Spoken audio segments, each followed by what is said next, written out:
On November 8, 1965, a 52-year-old woman was found dead in her Manhattan townhouse. Between the time her body was discovered and about 6 hours later, FBI agents swarmed that townhouse and took all of her documents, all of her files, everything they could find. Quickly, an autopsy was performed with the conclusion that this woman died of a combination of barbiturates and alcohol, circumstances undetermined. Despite that confusing message, there was no investigation. None of her colleagues, none of her people that knew her, none of her family, nobody that knew this particular woman stood up for her and said, that's not what would have happened here. More than 10,000 people went to her funeral, weeping over the loss. And this woman was buried, and for 55 years, almost 55 years, she was ignored, she disappeared. That is, until now. The name of that woman was Dorothy Mae Kilgallen, and as you will learn, she was murdered. And for 53 years, she has been denied the justice she deserves.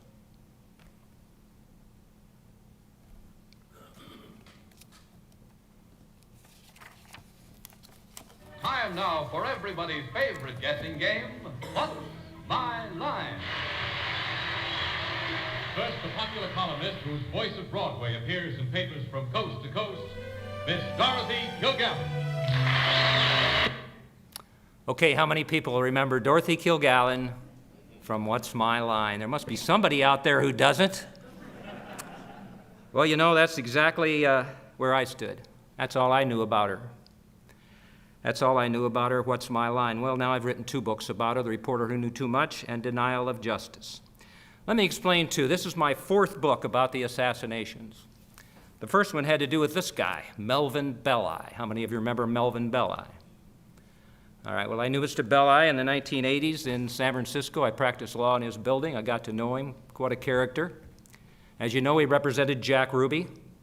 And when Belli died in 1996, I decided to write a biography of him because I looked at 2 autobiographies he had written, and they conflicted. Now think about that a minute. But that was Belli. What was most interesting to me was Belli's representation of Jack Ruby. I never bought that psychomotor epilepsy insanity defense. For God's sakes, it made no sense, and you're going to hear more about that tonight because it didn't make any sense. But more than that, too, about Belli's affiliation with the Mafia. He loved the Mafia, one guy told me, and the Mafia loved him.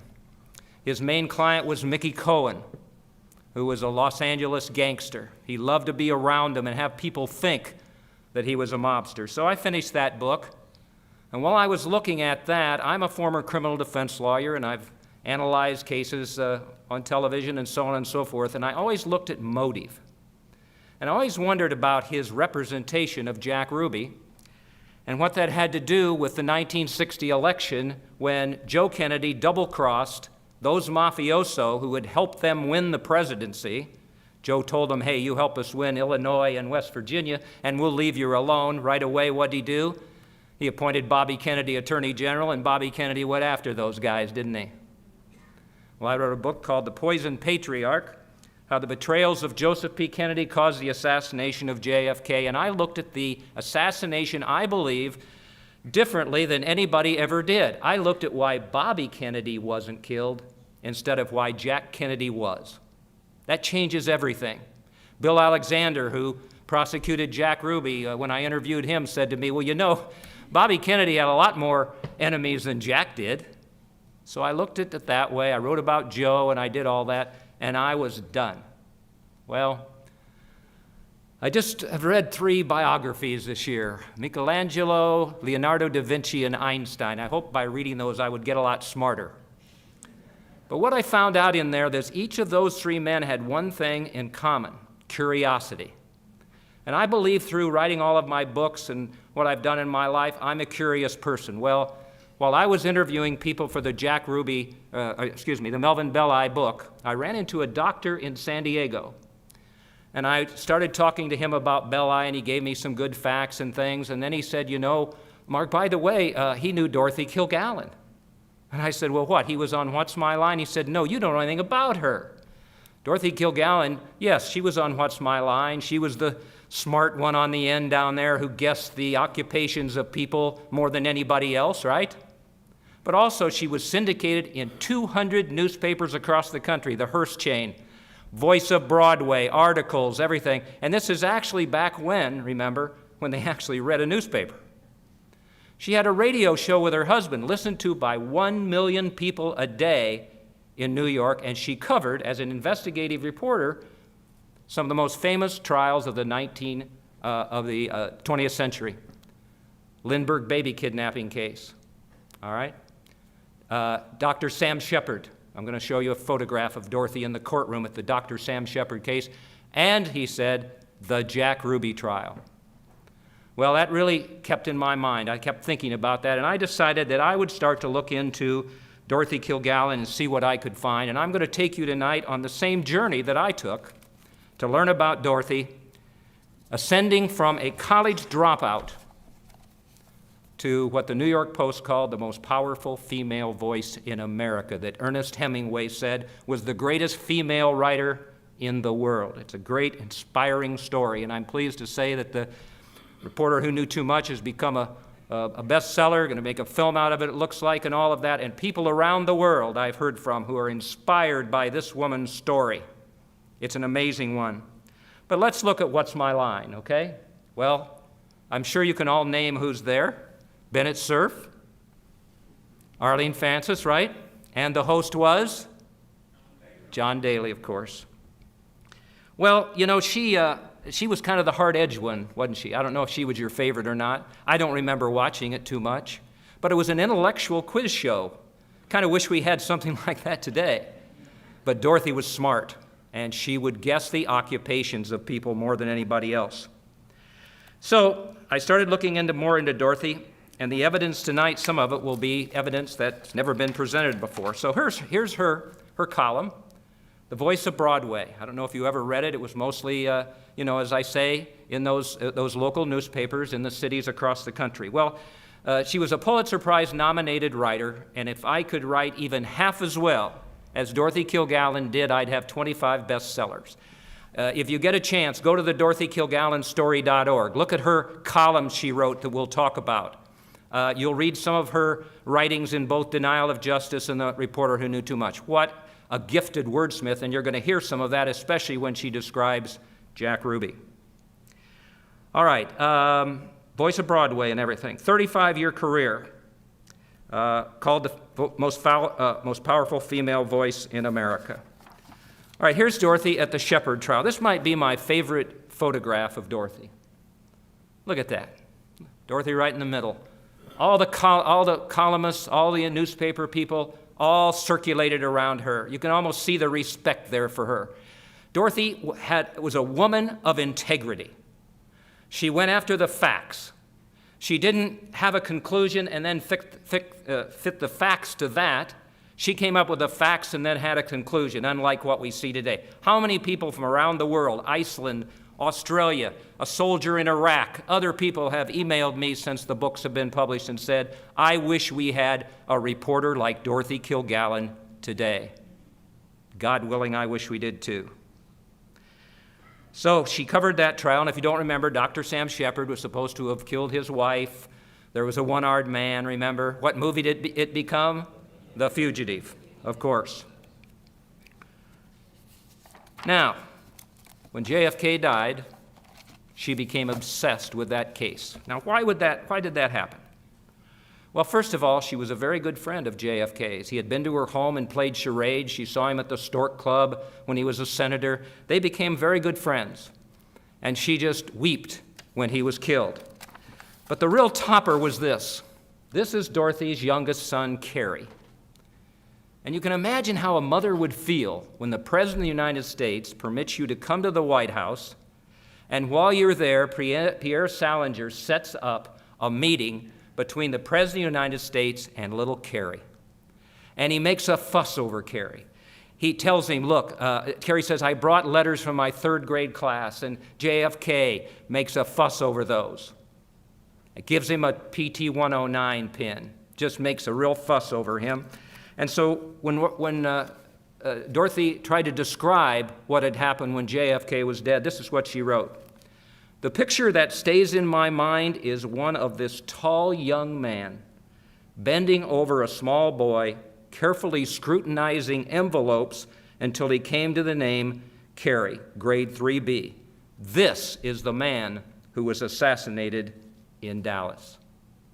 You see, her interest in the JFK assassination wasn't business, it was personal. She was just an absolute bulldog when it came to cases, searching for the truth, always looking for the truth.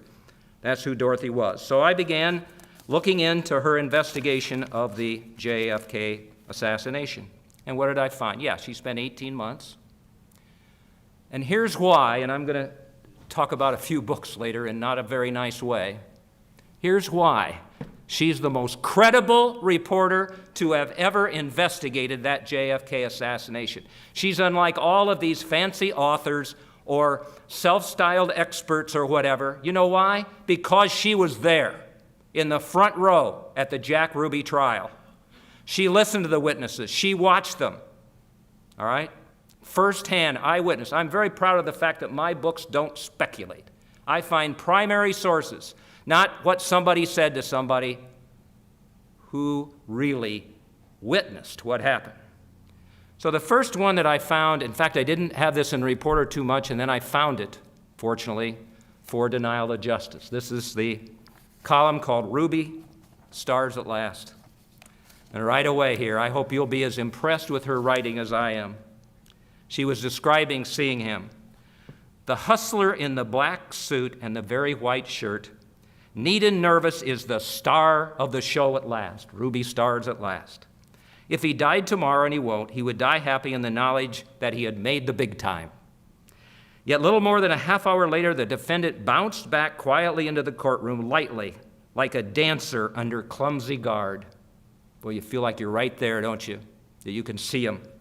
I was standing by the bar railing as he turned to take his seat, and he broke into a quick smile, gave me a friendly, bird-like nod, and said hello, brightly. Then everything quieted down as Judge Joe B. Brown returned to the bench. Jack Ruby became just a head in the crowd, up front, a bald head shadowed by a few pen strokes of black hair. Jack Ruby, described by Dorothy Kilgallen, who was just a few feet away from him during that trial. So what did Dorothy do? Well, she started looking into the facts. And I will tell you right now, she was not interested in Lee Harvey Oswald. He's a dead end. He's been a dead end for 50-some years. And yet there are those people who will continue to perpetuate this ludicrous Oswald alone theory. Well, Dorothy didn't buy it. She looked at the one person that she could investigate and where she would find the truth, and who was that? It was Jack Ruby. First thing she did was ingratiate herself with Melvin Belli, Joe Tonnehill, and the defense team. She had dinner with Belli and Tonnehill, and you're going to see proof of the fact that she did as much as she could to learn everything from them. So then Dorothy began to do what she needed to do. 7 days, after JFK was killed, she wrote the first of scathing columns that would end up causing her death in 1965. All the enemies looked at these columns. Dorothy Kilgallen wasn't going for this Oswald alone theory stuff. She was doing her own investigation, and what's the name of her first column? The Oswald file must not close. President Lyndon Johnson has been elevated so swiftly to his high post that in one sense he has been snatched up into an ivory tower. He is no longer in a position to hear the voice of ordinary people like me talking candidly. And if he could walk invisible along the streets of the nation and listen to ordinary people talking, he would soon realize he must be sure that the mystery of Lee Harvey Oswald is solved and laid before the nation down to the smallest shred of evidence. If Oswald is President Kennedy's lone assassin, he is the most important prisoner this country has had in 100 years, and no blithe announcement in Dallas is going to satisfy the American public that the case is closed. And then listen to this. The case is closed, is it?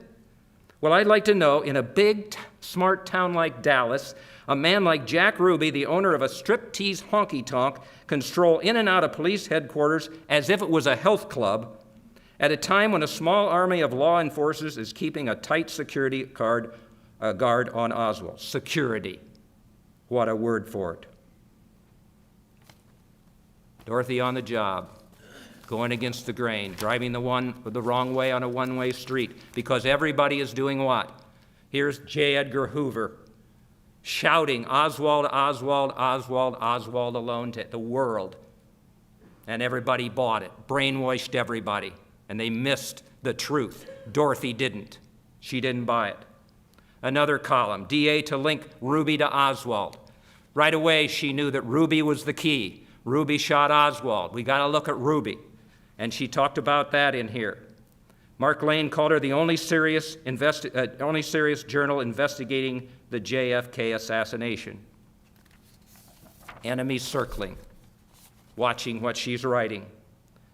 Now we have this information. We have, of course, Ruby shooting Oswald. What did she do when that had happened? Dorothy Kilgallen arrived in court yesterday and stopped the show. Joe B. Brown, one of her fans, gallantly granted an interview in his chambers. Belli of San Francisco and Joe Tonahill took her to lunch at a nearby seafood house named Vincent's, whose oysters Belli declared are the best this side of Fisherman's Wharf. What did Dorothy write in that column, in the next column? I don't see why Dallas should feel guilty for what one man or even 3 or 5 in a conspiracy had done. She was already looking in to the fact that one man didn't do this. And she knew also, she wrote a column, and this is something that a lot of people have missed. Years later, Jess Curry wrote a little autobiographical magazine. Well, she interviewed Jessie Curry. And in here, you know what it says?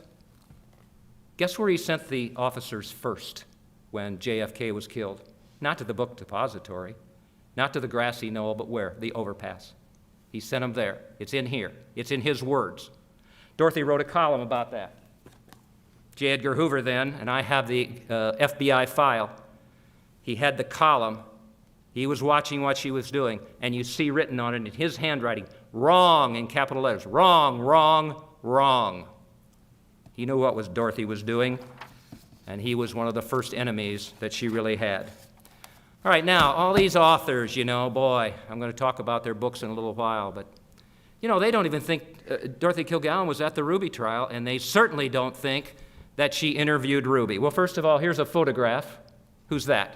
That's Belli and Dorothy, isn't it? Pretty good proof that she was at the trial, wouldn't you say? All right, let's look at the next one. Well, in fact, let's look at this video.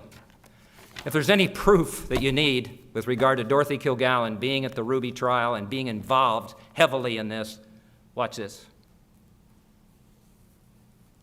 You're asking me prognostically rather than in retrospect. Now, the ones we've had, we decided we didn't want those who saw it. I think they saw some You're talking about very jurors. Important things. Now, prospectively, here in Dallas and away from Dallas, when we are moved, we may have to take some who have seen it on TV, not because they're qualified, but because eventually we want to get to trial. But we're not going to go to trial here unless we're forced to trial with witnesses who saw this on TV. How long does a person have to live in Dallas County to be a prospective juror? What are the residents required? A year in the state and 6 months in the county, Ms. Kilgallen. Is there any chance that you might get a transplanted Chicagoan or New Yorker or someone from another state? Just had one. Just had one who sat in the jury up in New The York. one we challenged for cause to keep from being disbarred. There she is. New York Central for the first time, I guess. Her leopard coat. In an American court up in Ohio. She was a sharp dresser, wasn't she? There she is. Okay. Now, 400 reporters at that trial. How many of them interviewed Jack Ruby? 1. Twice. In the books, I have a photograph of the Ruby trial courtroom, and there's a railing between the spectators, media, and the council tables. Right behind there, Jack Ruby was interviewed by Dorothy Kilgallen twice. And you want some proof for that? Well, I'll give you some proof. Here's Joe Tonnahill explaining about the interview that was permitted by Dorothy.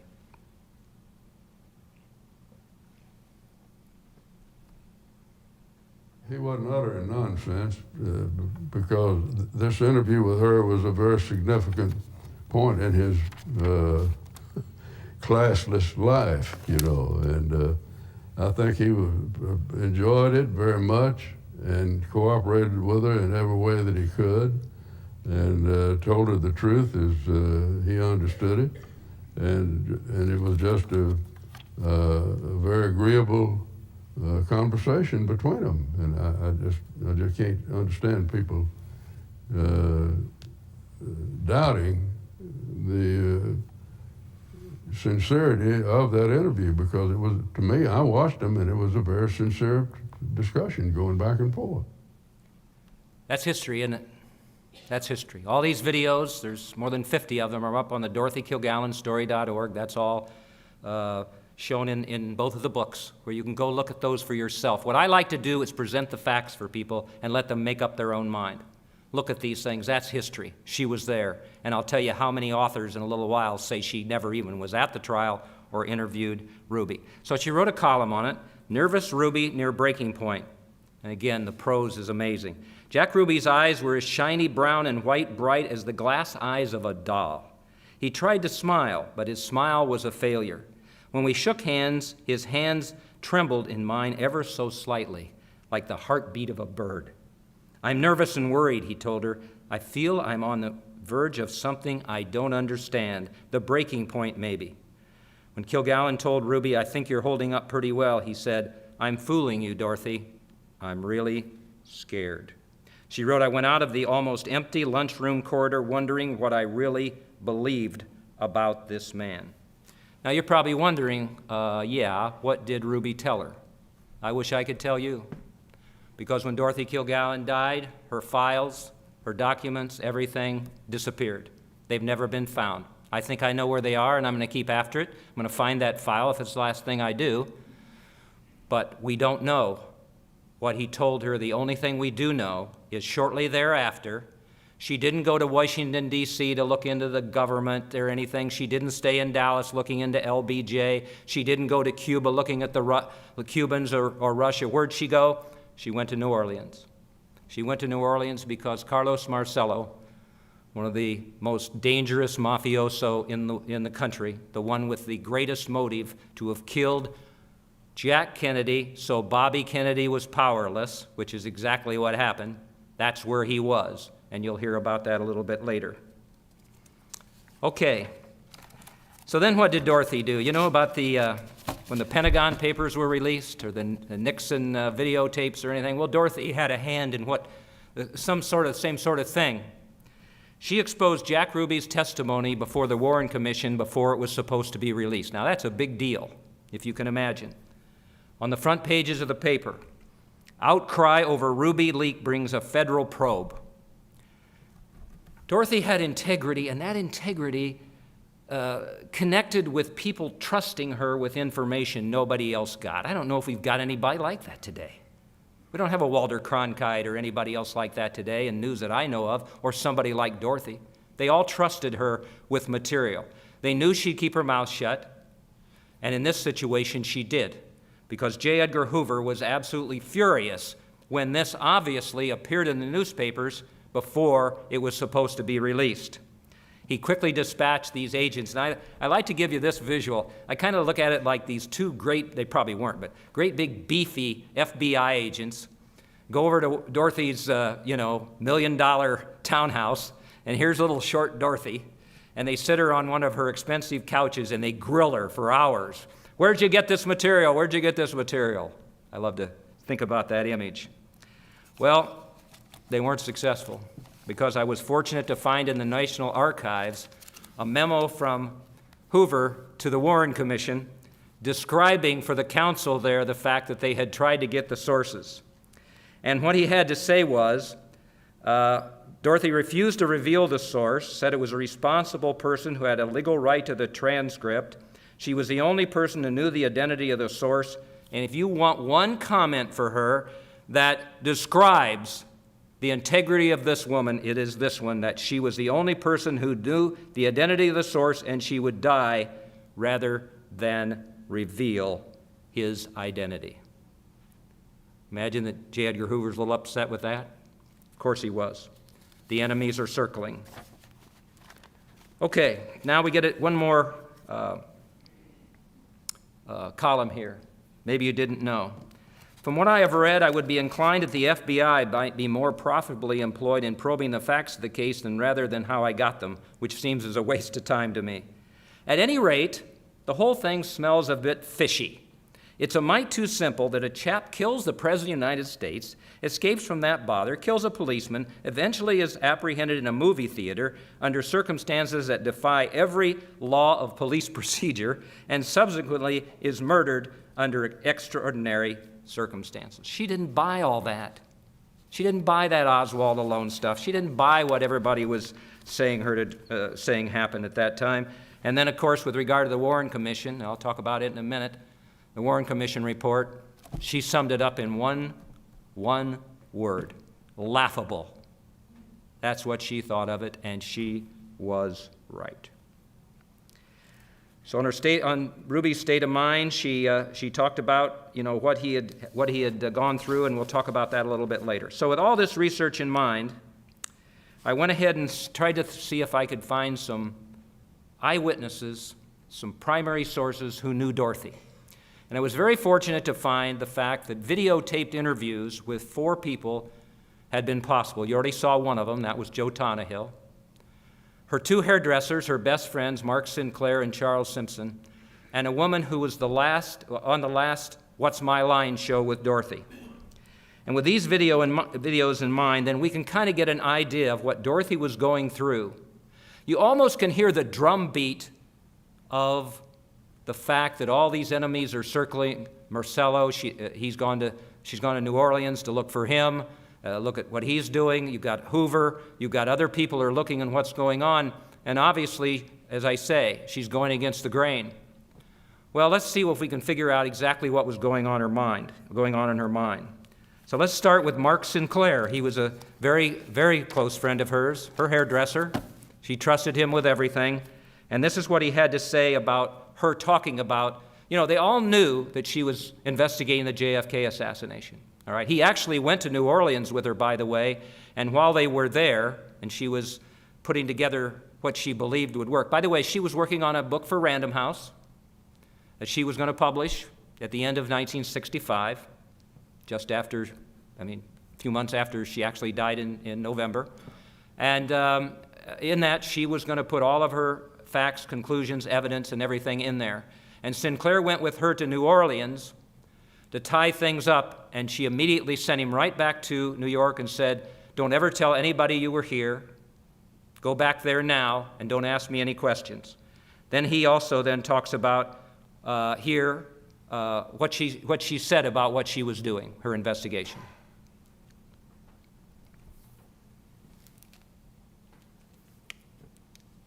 She wouldn't stop on it. Pre-Warren exclusive, yeah. So she had it all.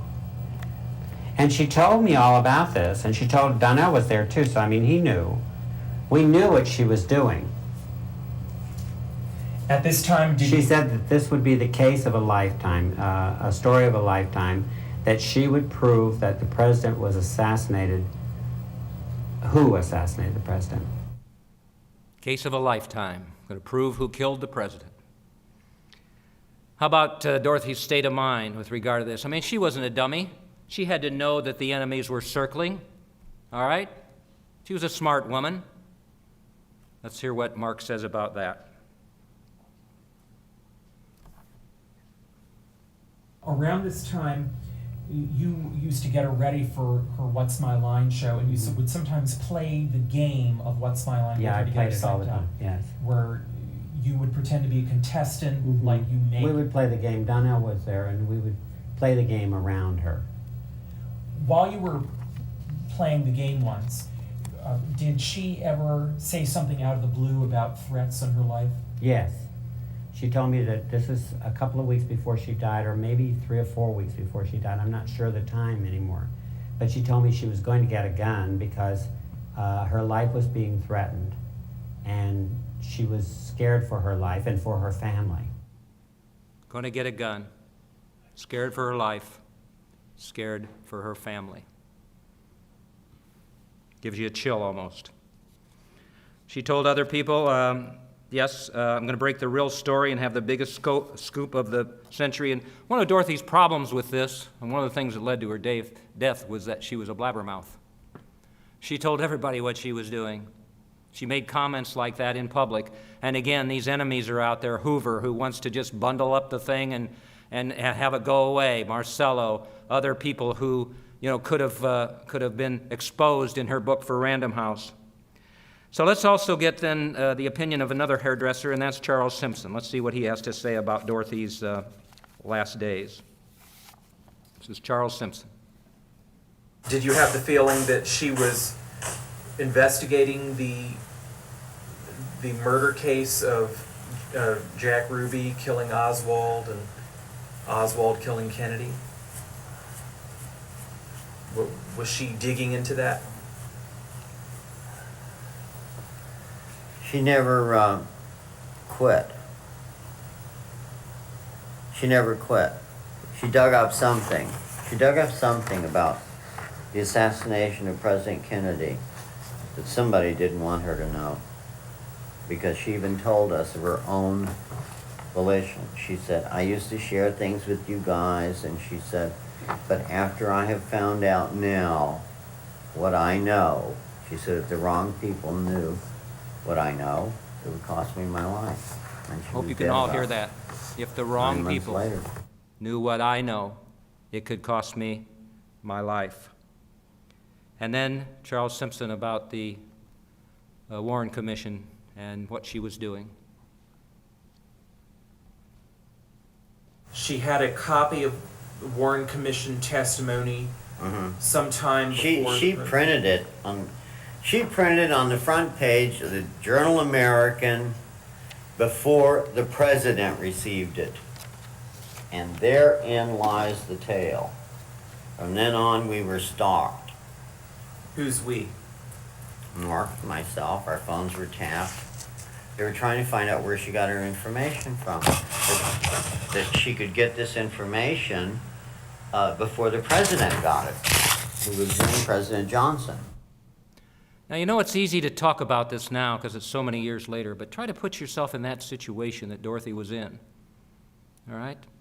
It's like today when somebody knows something that nobody else knows, and they realize if they expose it, they're going to be subject to, who knows what can happen. But Dorothy knew that she knew too much. She was the reporter who knew too much.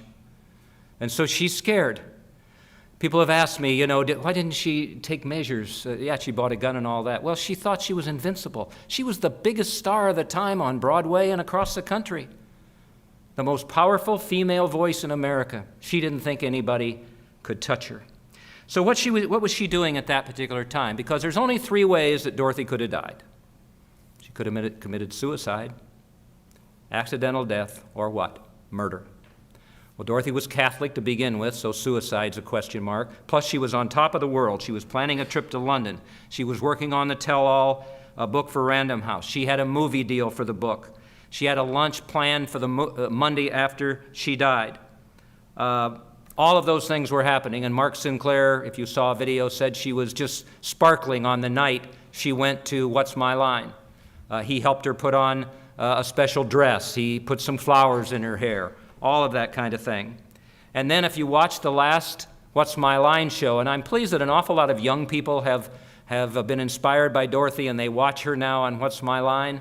If you get a chance, go in there and take a look at some of those What's My Line show. The best one, probably the funniest, is one with Groucho Marx that you would enjoy. But watch her last show. Now remember, the medical examiner says what? She died of barbiturate and alcohol, right? So, what happened that evening? Was she groggy on What's My Line? Did she show signs of some drug problem or something like that? Joe Tonahill, in an interview, says he had lunch with her in New York about a month, I think, before she died. Her mind was sharp. She was just in great spirits and all this kind of thing, okay? Well, on that last show, you're going to see, once again, Dorothy guesses occupations like none of the others could. And one of them was with Catherine Stone that we'll mention in just a minute, but you can see that. So what does Dorothy do? She is on What's My Line. She leaves there and goes to a bar in New York called P.J. Clark's. Maybe you've been there. I've been there. I've sat right next to where Dorothy sat on November 7th, 1965, right there. She had fun, and then she met a mystery man. Dorothy Kilgallen, in my books, it's warts and all. Okay, Dorothy had a side to her that many people would probably have problems with. Her husband, Richard, was a Broadway producer when she met him. He fell on hard times. His creative abilities went nowhere. He ended up being an alcoholic. He ended up wandering around with other women, and Dorothy finally was lonely, and she ended up going out with a singer that many of you may remember named Johnny Ray, the little white cloud that cried. Remember that song? He was a known homosexual. Well, he wasn't a homosexual. He was obviously a heterosexual because they had a torrid love affair, to the extent that I will tell you right now that Dorothy's son, Cary, and this was something I had to really consider whether to put in the books, is not Richard's son. He is Johnny Ray's son. And I've been able to show that and prove it because if you look at pictures of young Cary, the one she took to the White House, I saw one on the cover of Good Housekeeping back then, or on an article in Good Housekeeping. He has golden hair. Richard had dark hair. Johnny Ray had golden hair. So she had an illegitimate son, Cary. Well, Richard found out about that. He threatened to kill Johnny Ray if they kept up a relationship. So there's obviously motive for Richard to have been involved in Dorothy's death. And he's one of the main suspects. Both books are true crime murder mysteries. I set up the facts for you. I give you all the suspects, and you can make up your own mind. One of them's Frank Sinatra, I might add. She and Frank Sinatra hated each other. She wrote a scathing column about him, his bimbo girlfriends, his affection for the mafia, all of that. So he struck back, and he called her the chinless wonder. If you remember when Dorothy was on What's My Line, there may have been a little absence of her skin. She was not a beautiful woman, but she was an attractive, sparkling type of a woman with her personality and all that. At one point in Las Vegas in his act, he held up a key and said that was her figure. He said, if you run into Dorothy Kilgallen, do it with a car. I mean, they did not like each other at all. So I put Frank Sinatra in the book as a suspect. You can make up your own mind as to what may have happened there.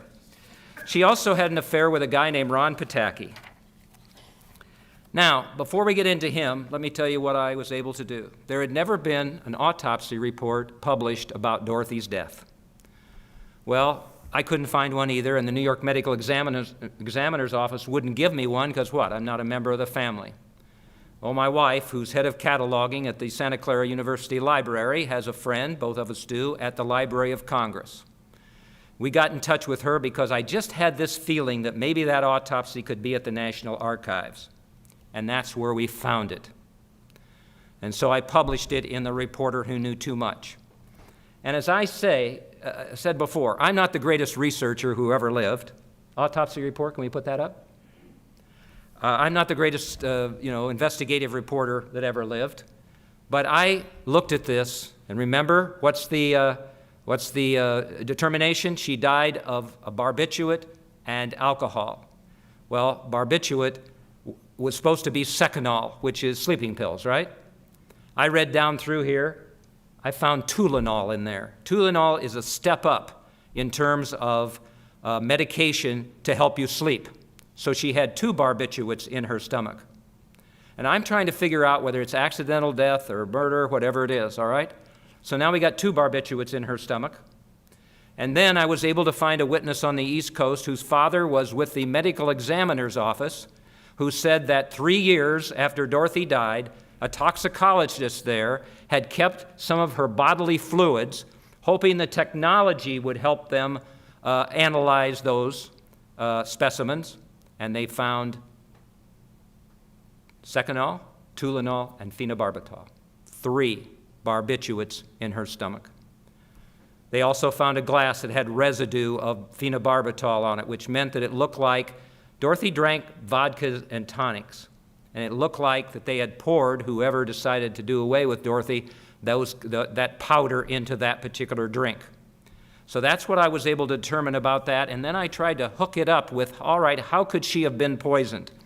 And that led me, that led me to this particular guy, Ron Pataki. We'll show a picture of him in a minute, but Ron Pataki, if I don't have it up there now, we'll show it in a minute. Ron Pataki was a journalist in the Midwest, much younger than Dorothy, 22 years younger, and he kind of latched onto her right as she was investigating the JFK assassination, perhaps by accident, perhaps by not. They had a torrid love affair, according to her. He said they didn't, but I pretty much proved that that had happened. So on the night before she died, she went to P.J. Clark's, and then she went to the Regency Hotel, and that's where Catherine Stone, a witness who was on the last What's My Line program, Dorothy guessed her occupation as selling dynamite, saw Dorothy with a mystery man at the Regency Hotel bar. Now, Pataki, Dorothy shared her JFK assassination investigation evidence with him. And we believe that she thought, and we found that through Mark Sinclair, that he thought she was leaking her information to the wrong people. And they had a showdown that night at the Regency Hotel bar. We believe that, and I'll give you some more information about Pataki in a minute that really shows exactly what happened. We believe that he either poisoned her with barbiturates put into her vodka and tonic drink at the bar, or accompanied her home and did it there. Again, the facts are presented for you, and you can make up your own mind. But please put up the poem, one of the poems that he's written. I interviewed Ron Pataki 3 or 4 times. I told him I felt like he was the main suspect in her death. He made all kinds of, defenses against all of that happening, but I proved that, there was motive on his part because she was going to expose him as leaking her JFK assassination information. And there were other motives as well. So I was able to find on Ron's website this poem. Although he wrote 2 poems, one of them was, the first one that I found was, "Never trust a stiff at a typewriter. There's a way to quench a gossip's stench that never fails. One cannot write if zippered tight. Somebody who's dead can tell no tales." Who does that sound like? He said it was just a humorous poem. If that one's not bad enough, try this one. Vodka roulette, seen as relief possibility. While I'm spilling my guts, she's driving me nuts. Please fetch us 2 drinks on the run. Just skip all the noise and make one of them poison, and don't even tell me which one. You know, one of the things that you worry about as a criminal defense lawyer is if your client provides facts that only the killer could know. All right? Those are facts only the killer could know. He didn't know anything about there wasn't anything publicized about how Dorothy had died.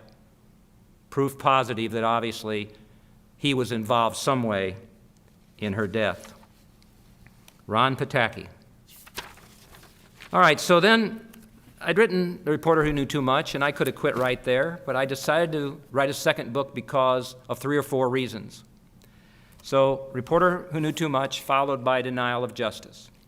And one of the things that happened as I was writing this, I always felt like kind of Dorothy was guiding me. And I'll tell you this, and you may think I'm crazy, I kind of think she chose me to write her story. I'm not sure why. If she did, I'm very honored that she did. But every once in a while, I'd get this idea or something. It just felt like she was guiding me along. And this is I was able to, through I felt some guidance from Dorothy, find the daughter of Dorothy's butler, James Clement. That's who this man is. And my wife and I went to New York City, and we were able to interview Brenda DeJordan, the daughter, and boy, it just opened the floodgates. She could tell us about the parties at Dorothy's at the townhouse, and Sammy Davis Jr. and Jane Mansfield being there, and Jane Mansfield taking off her clothes and her father having to help her put them back on. I mean, there's just some great stories that she could tell us. She could tell us about how her father took Dorothy's columns to the Journal American, all kinds of things. How the butler and his wife and the two children lived in the townhouse. So Barbara was a first-hand witness to what went on there. How they were permitted to sit at the dinner table with the other Kilgallen children, like part of the family.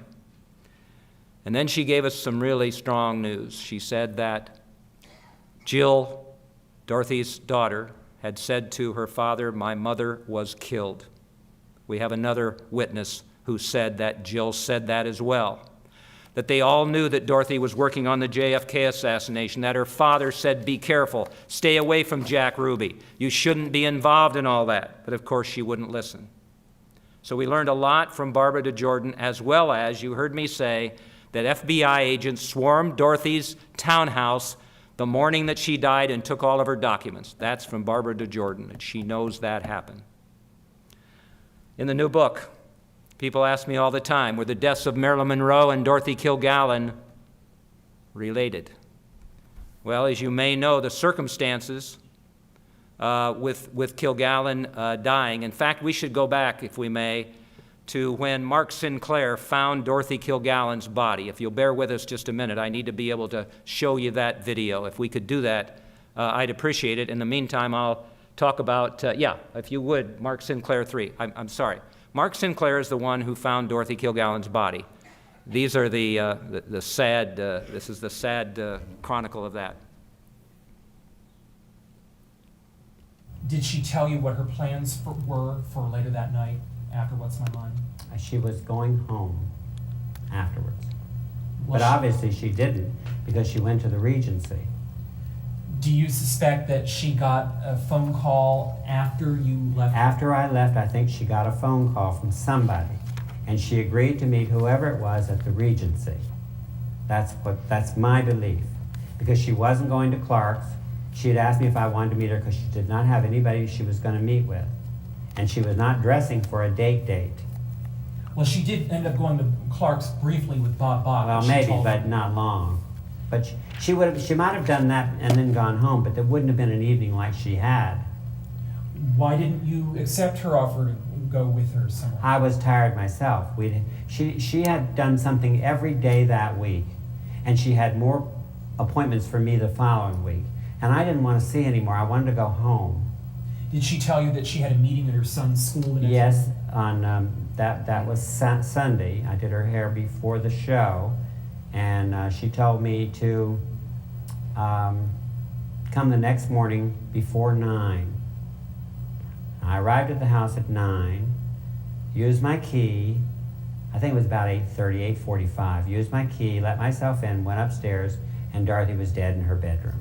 You went to the third floor bedroom that she did not sleep in that room. She did not sleep in that room. And when I entered, Dorothy was not in that room, but the air conditioning was on. It was cold out. That's the room. What about that air conditioning vent? Was that? No, that's the dressing room. Oh, no. That's a heater. That's not an air conditioner.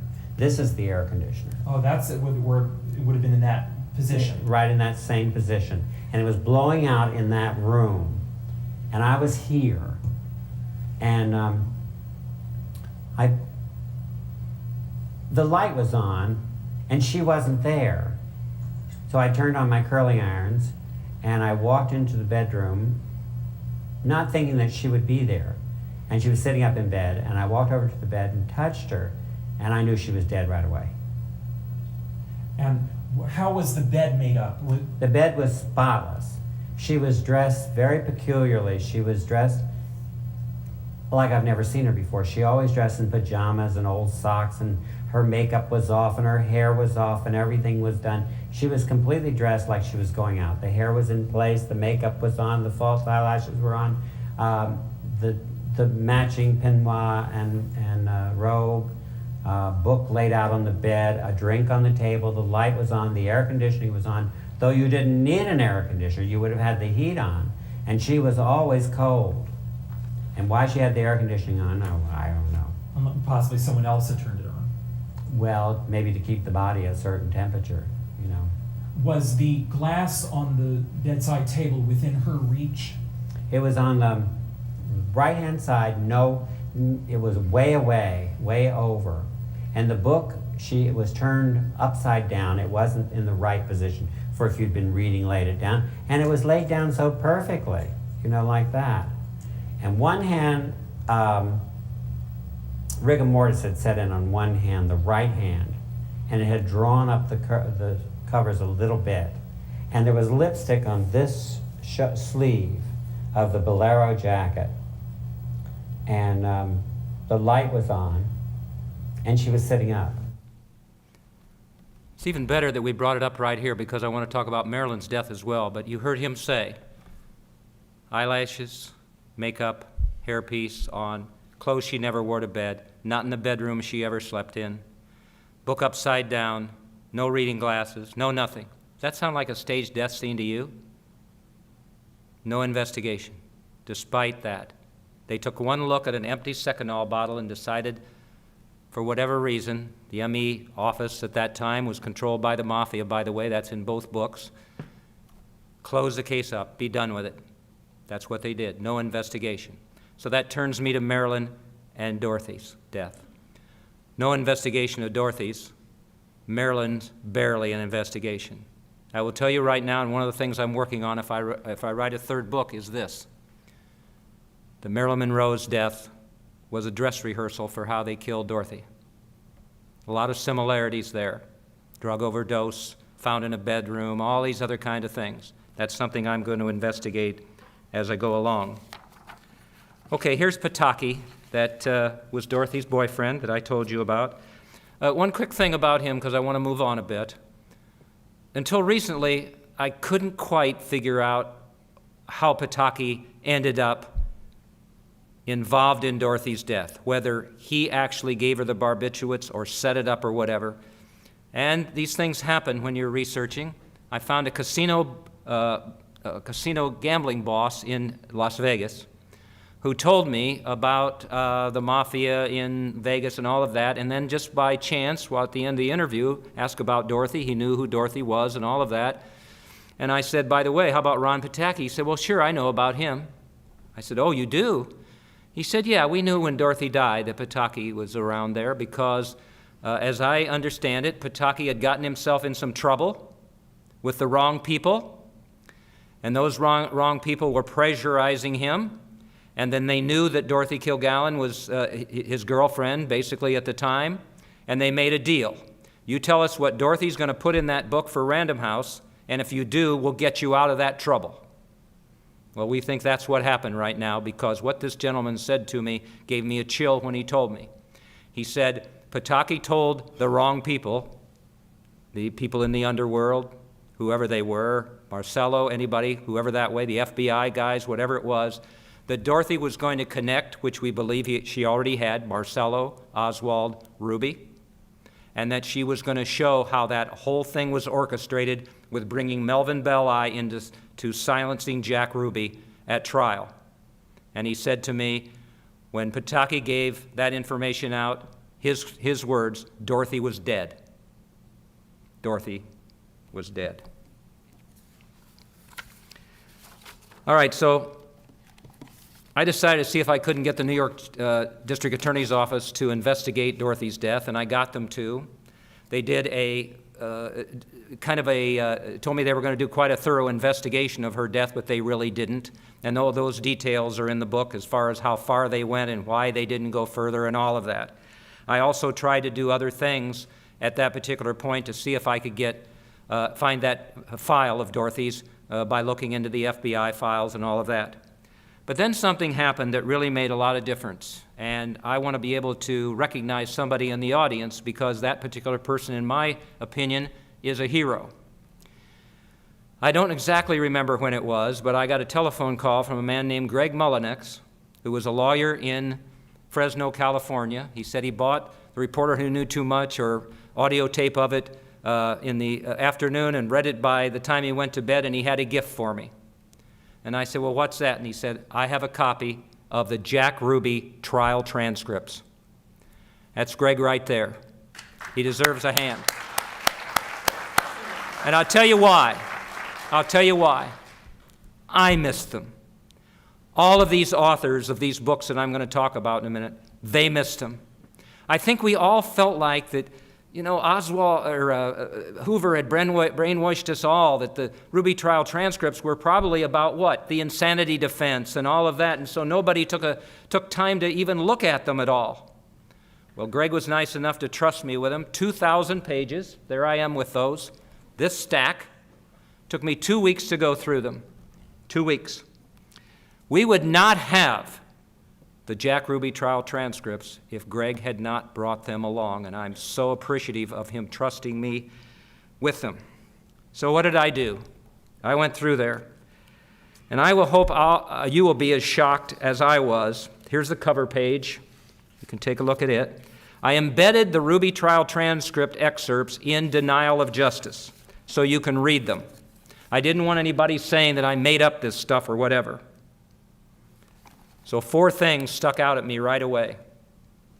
Now remember, this is the foundation that we should have had for looking at the JFK assassination. This is where you start. Here's the transcripts right here. This is the Bible for the JFK assassination. Sworn testimony by witnesses who have no reason to lie, who were there, who saw everything. This is the truth. And yet, those people who knew about it, and I'll give you an example a little bit later, or those people who didn't know about it, we should have found it somewhere or another long before Greg did. But we didn't. And so we missed things. And when I went through there, I couldn't believe it. I was just shocked. I'm sure my wife will tell you I screamed a couple times.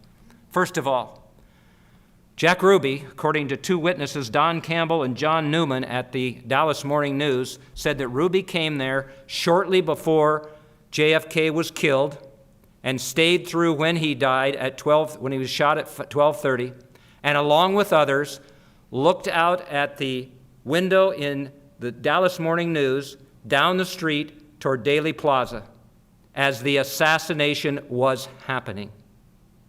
He was watching the assassination, which means he must have known that it was going to take place. Dorothy Kilgallen heard that testimony. And she always looked at little things. For instance, she never believed Ruby was telling the truth. Do you remember anything about him telling everybody that after the assassination at the Dallas Morning News, he was on a twist board, and he was trying to sell this twist board to the employees there? Well, she didn't buy that. If he was supposedly so upset about JFK's death and everything, he wouldn't do that. Dorothy Kilgallen looked at the little things. But remember, she's sitting in the front row, listening and watching this testimony, and she hears Campbell and Newman say that Jack Ruby was watching the assassination as it took place. All right? Here's the one that really hit me, though. Jack Ruby, what did he say? Well, I just happened to be by the Dallas Police Department basement, right? I just happened to go down there, and they just happened to bring Oswald on, and I just happened to shoot him. Well, if you believe that, come on. But people have for years and years and years and years. Ruby trial transcript in the page. The conversation was about this man named Hallmark, who owned the parking lot across from Jack Ruby's Carousel Club. On Saturday before Ruby shot Oswald, he came over and asked to use the payphone. Hallmark stands there as he's using the payphone, and he listens, and here's what he said. Did Ruby say anything with reference to concerning whether or not he would be there or not when Oswald was transferred? Did he say anything on that? He told whoever he was talking to that he would be there. He would be there, yes. Stalking Oswald, no question about it. He would be there. It wasn't happenstance that he ended up there. And then in the Ruby trial transcripts, it talks about Ruby he made like a reporter. He told a witness he made like a reporter to get into the news conference for Oswald in the police headquarters and then get into the basement. And then he used his friends from the Dallas Police Department to get into the basement as well. I hate hate the word conspiracy. There's no conspiracy in this case. It's a plot to kill the president, and this proves it. It's always been in there, and we all missed it. Greg found these things, and I published them. So I've been looking for information where I could corroborate a little bit of this. The one thing about Ruby and the cops, and today I heard more information about that, I found Dorothy had written a column, claimed Dallas cops lived it up at Ruby's place, and she does this column. Many New Yorkers who worked in nightclubs operated by Jack Ruby in Dallas say they weren't a bit surprised at the revelation that Ruby and the local police were chummy. So chummy, he was allowed to hang around headquarters when they were questioning Oswald. The performers vividly recalled jam sessions at which Dallas cops joined in the fun, some playing musical instruments, others doing turns as singers and comedian at the Carousel Club. They also report that the town's police made Ruby's place their late hangout, enjoying parties with the strippers and their men friends after the official closing time. Dorothy found that. That's what she did. She found those facts. Watched the assassination, would be there when Oswald was going to be transferred, made like a reporter. If you hear about Ruby at the press conference or anything, he's holding a notebook and a pencil. He didn't just happen to get down there. He was part of the plan, Oswald was captured. Oswald's a loose end. You get rid of Oswald by Ruby, and then you shut up Ruby with Melvin Belli. That's what Dorothy found out. Now, I have some disturbing news for you. Some news that is disturbing to me, and I hope it will be to you. I hope you'll all agree this is primary source information. Dorothy Kilgallen's columns, and now we have the Jack Ruby trial transcripts. That's important material. I hope you'll agree. I assume you'll agree also that this kind of material must be a part of the 6th floor museum at Daley Plaza. That's where it should be, right? As part of the story, as the other side of the story.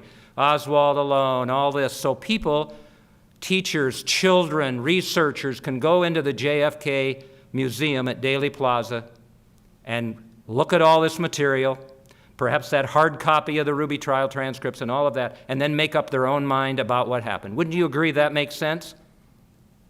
None of it's there. I happen to be there myself today. It's not there. Why isn't it there? I had a personal experience with the museum this summer. I offered to give them more than 100 documents, videotapes, books, everything about Dorothy Kilgallen, as well as a hard copy of the Jack Ruby trial transcripts. And this was a roller coaster ride until I realized what was going on. I don't know how many of you have been to the museum, but if you go there, I think you'll get the same feeling that most people do, that it's almost completely focused on Oswald alone. I saw that today. All the exhibits about him, all of this kind of thing. There's only 2, and I wrote down the 2 quotes about Ruby that I'll tell you about. Otherwise, it's all Oswald alone stuff. It's all Warren Commission stuff. Yeah, they put up some conspiracy theories, but they're so absurd that they make no sense whatsoever. Remember the name of the museum, 6th floor museum at Daley Plaza. It points you directly at Oswald. So I was going to give them all this material from Dorothy. Remember, that's adverse, isn't it, to the Oswald alone theory. The Ruby trial transcripts that are adverse to the Oswald alone theory. First, they love the idea. Then they said the documents weren't originals, so they wouldn't take them. So I wrote a long email and said, you're not going to get originals of these things. They're authentic and they're accurate, and that's what you say you're after on your website. So they came back and said, okay, yeah, I guess that's all right, and everything. In the meantime, I sent them that material so they could look at it and make sure that they understood how important it was. So then they came back to me, and they said, look, we're going to send you an agreement. So this is the agreement they sent me. Well, I'm just going to summarize it. It's an impossible agreement. No person like me could ever sign it. And this is the first indication, really, that I got that they didn't want this, maybe the second. They demanded that I give them all the copyrights to my books, all the copyrights to books that I hadn't even written about Kilgallen. They had the opportunity to reproduce the books, make derivative works, distribute the books by sale or other means, perform the work publicly, display the work publicly, and use sound recordings of the digital audio transmission. They also could give me no guarantee that they would exhibit my material, that they would keep it, they could destroy it if they wanted to. That was the agreement that they sent me, signed by their CEO and by Stephen Fagan, the curator, and Lindsay Richardson, the assistant or whatever curator.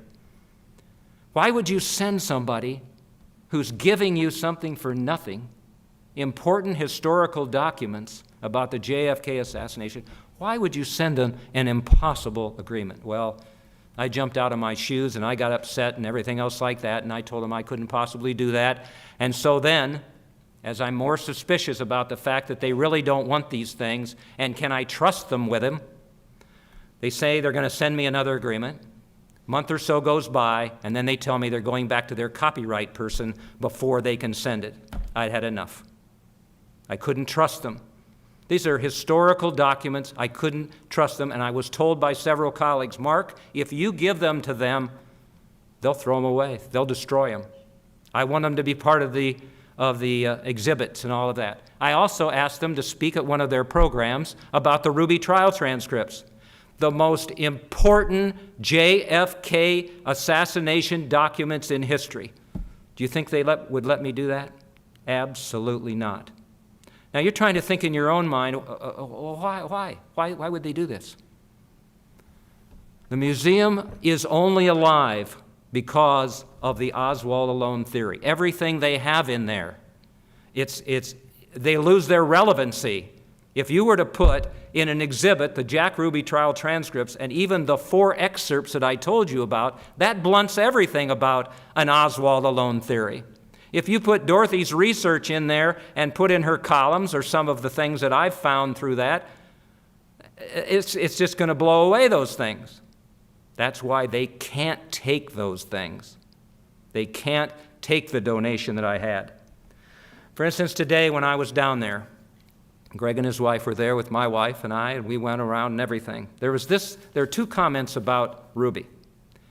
A Chicago native known for his temper and erratic behavior, Ruby had childhood ties to organized crime, although mob-related conspiracy theories, evidence suggests that he acted alone. His motives remain in doubt. They know that's not a true statement because they know about the Jack Ruby trial transcripts. In fact, Greg at one point, they offered to give them the transcripts. They said they had some, but they weren't in good condition.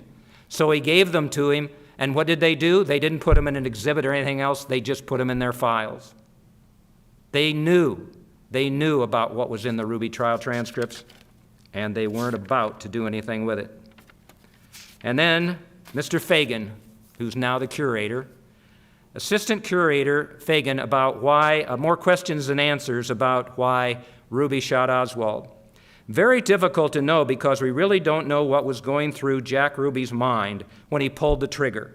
Ruby said he did it because of his love for President Kennedy, in part also to spare Mrs. Kennedy from coming back to Dallas to testify at a trial. But then those who knew Ruby well, he doesn't tell who these people are, his friends and co-workers, they suggest something different. They say that Ruby simply wanted to be a hero and thought he might receive a medal for shooting the assassination of the president. They envisioned him standing at the door of his nightclub, the Carousel Club on Commerce, as the man who shot the president. You look at the Jack Ruby trial transcripts. You look at Dorothy Kilgallen's columns. You look at all of that. This is Boulder Dash. And I just wanted to scream today as I watched young children and older children walk into that museum with their instructors and see that junk, one side of the story, and walk out of there some way or another thinking that one person killed the President of the United States. To that extent, I finally filed a complaint with the Attorney General of this state, and I said that under the Deceptive Practices Act, if the museum wants to include certain things in its collection, it can do that. But it can't go out and say, as it does, we are the authority on the assassinations. We have everything you'll want to see. They send out material with advertising saying that, come to us. We want to show you everything, the truth about the assassinations. The truth isn't there. And now we know for sure that they're deceiving because they won't let the trial transcripts see the light of day or Dorothy's research. I'm still waiting to hear from the Attorney General whether they'll look into this or not. And you know, there's repercussions from this. A lot of repercussions. And what are they? Well, they are the fact that researchers, children, whoever it may be through the years, haven't known the truth. It's interesting to note that these books that have been written about the JFK assassination, okay? JFK and the Unspeakable, James Douglas. The Kennedy Half-Century, Larry J. Sabato. Moment of Madness by Elmer Gertz, written a long time ago. Even Dallas 1963 that talks about Dealey Plaza and other things. The Two Worst Offenders, Case Closed by Gerald Posner. Junk. Reclaiming History, this is the worst one, by Vincent Bugliosi. The Manson Prosecutor, 1,000 pages. I knew Vince. When I found out about Dorothy's research and the fact that she'd interviewed Jack Ruby and she was there and she did all this and the columns I sent him, everything, he said, yeah, Mark, I'll include that in the book. You think it's in here? Absolutely not. It's not in any of those books about the trial transcripts or Dorothy Kilgallen's research. And here's the worst one, this damn Warren report. Trash. Those books, I mean, I can't even believe I'm saying they ought to be burned because they continue to perpetuate these untruths. And we can't have that. This is history. People say, well, who gives a damn about Dorothy Kilgallen dying 50 years ago? Well, I do, and you should too. We want to know the truth. She gave up her life for her country trying to find the truth. People have called her a patriot. Two gentlemen go to her grave every week in New York and put flowers there. She is revered by everybody that knows about her. And she can't get a date at the JFK Museum. There are other examples I could give you of the behavior by the museum, but I'm going to leave you with this, and then we'll get on to Dorothy and summing up some things there. I got this flyer not too long ago, okay? And this is another deceptive practice. If you could show the flyer. This came through email, museum donor email. The 6th floor museum at Dealey Plaza, it's Giving Day on September 19th. And I looked down through here and I wanted to throw up. Because here's the last sentence. Help us give all North Texas the chance to visit this Dallas historic landmark that changed the world. Arrogance. The landmark didn't change the world. What changed the world? The killing of JFK, the senseless death of President John F. Kennedy. And they send this out to people. Don't they have any shame? And I've let Fagan and everybody at the museum know. I sent them a copy of my letter that I sent to the Attorney General. And what have they done? Boy, they're really scared. I'll tell you, they're scared to death, to the effect that, if you'll go on to the museum reaction to the fact that they know the Attorney General is on the job. Now, what could they do? I've offered to meet with them. I've offered to talk to them about the donation again. I've offered to speak at their programs. Somebody speak about the Ruby trial transcripts. I don't give a damn who it is if it's not me. And what do they decide? Next week's the anniversary of the JFK assassination. What are the main two programs they have? The last day of Lee Harvey Oswald, a conversation with Ruth Paine, and the other one toward a psychological understanding of Lee Oswald. Just crazy stuff. And as I said, the museum damages to history. How many young people have written essays about this for when they get back to school? How many teachers bringing those kids in today? And I just wanted to say, wait a minute, there's more to this, please. Please, there's more to this. So what do we do now? Well, I'm hoping that perhaps with this presentation I can warn people out there. Be very careful taking people to the museum unless they clean up their act or close their doors one way or another, which might be the best thing to do, because they're not telling the whole story. And people are being duped by it every day and paying their money. You know, I feel like I've tried to have a contribution to history here myself. I've been very fortunate through Greg and through others to find information. I don't know why I got involved in this in the beginning. I don't. Maybe Dorothy chose me or whatever, but I'm a man of the truth like she was. I've tried to be Dorothy's voice. I've tried to tell people, educate them about what happened here. All right? And I'm going to keep fighting when government agencies and other people and authors and the museum and others try to close her mouth. They did it in 1965, and it's not going to happen again. The real tragedy here is that this woman died at 52 years old. 52 years old, she died. And that her mouth was shut. She couldn't write anymore. She couldn't do anything. She couldn't live a life that we would hope a woman like that could. I want to close by showing you, maybe you'll remember, that at the time there was a famous program or a popular program called Edward R. Murrow Person to Person. And again, I would say to you, go into the DorothyKilgallenStory.org. You can remember that. You'll see all the videos. You'll see all the photographs of her. You'll see her columns. You can read all that yourself and make up your mind. The Ruby trial transcripts, I posted those on my website, markshawbooks.com. You can go read those. Spread the word to young people especially about this. But here is the woman that they killed.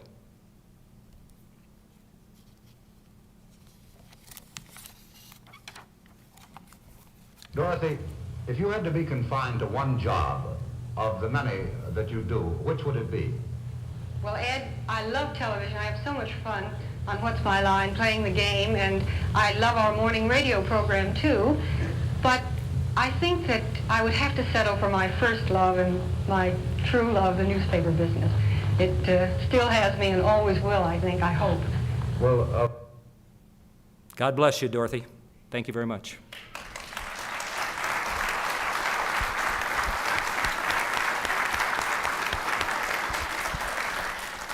Questions, comments, protests. This is a library where you can say what you want.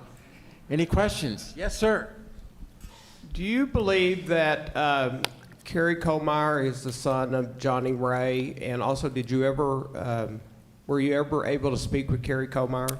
Well, I think the Mark Sinclair says in a video that Dorothy told him that Kerry was Johnny Ray's son.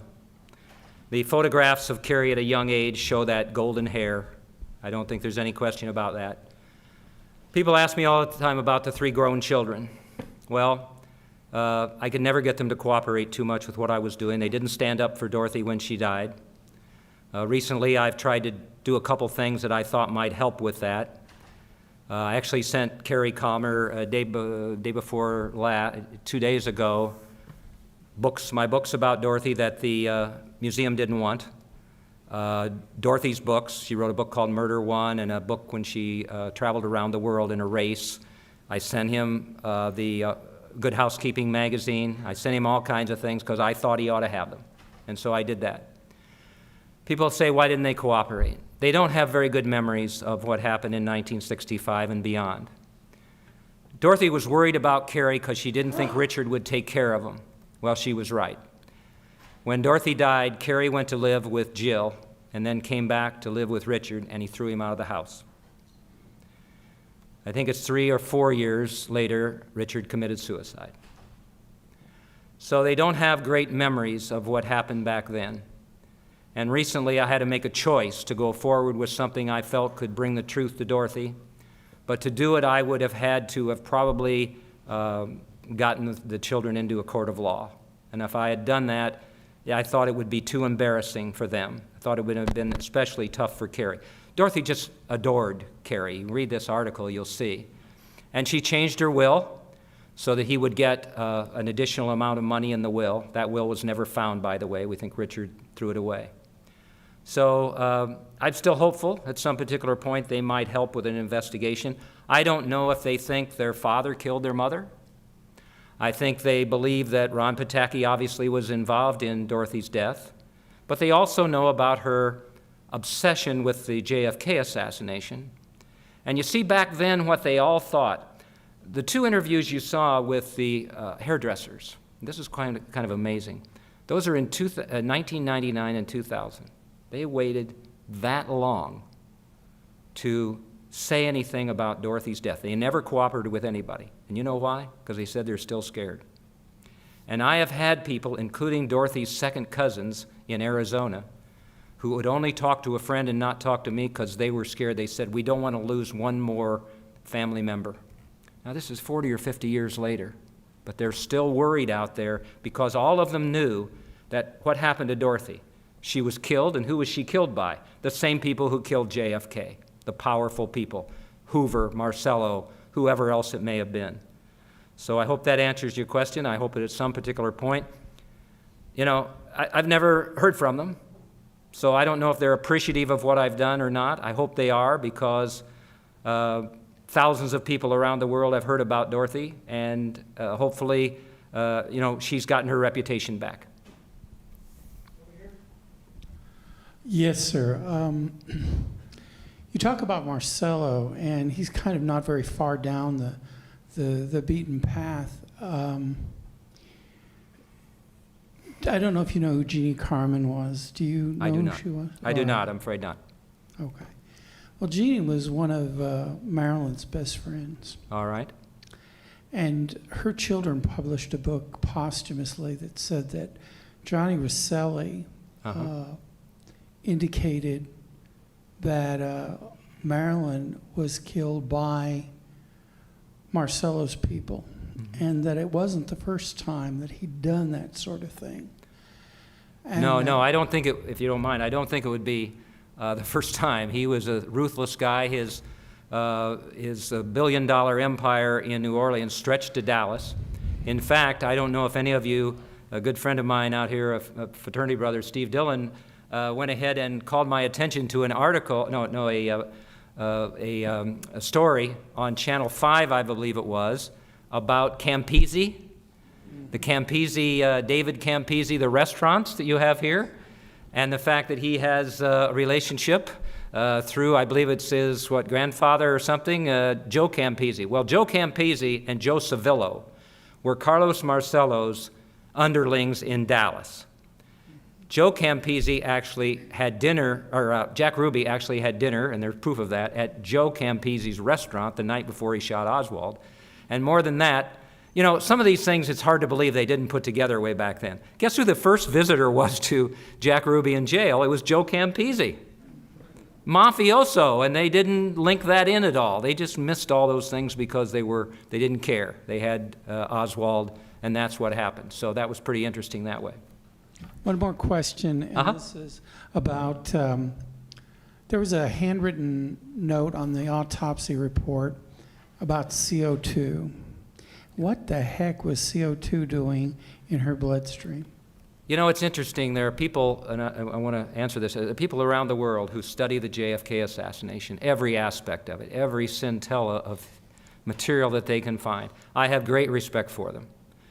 I'm not one that can do that. I don't know anything about that. I don't know anything about where the bullet was or where the trees were or anything else like that.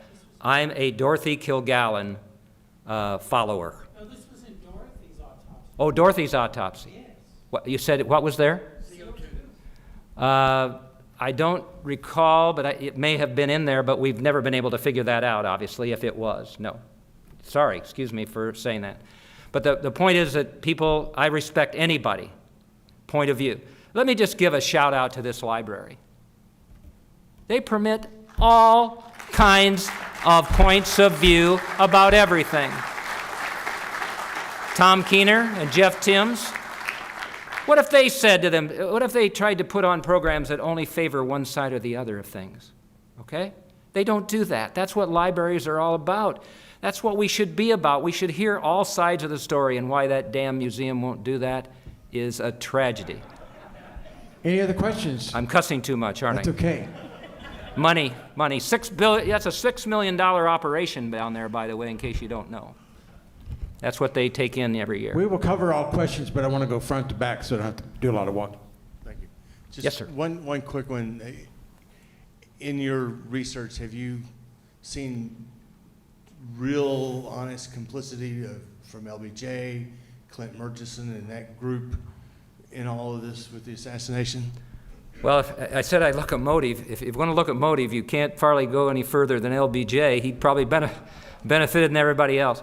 The problem with LBJ, and again, is the layers of, he was involved, Murchison, all these other people. Nobody's been able to kind of get through all those layers. That's a problem with Marilyn Monroe's death, too, is you can't get it through all the layers to who it was. Dorothy's is much easier that way. So the answer is no.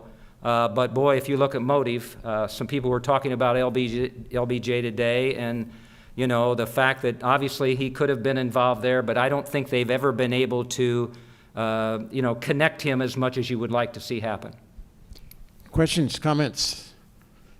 Okay. I'm curious if you have any fear for your life bringing this out. Well, that goes with the territory in what I do. I've written books about Mike Tyson's trial that nobody liked. I've written books about Jonathan Pollard, the spy, that nobody liked. My email's been hacked. My Facebook page has been hacked.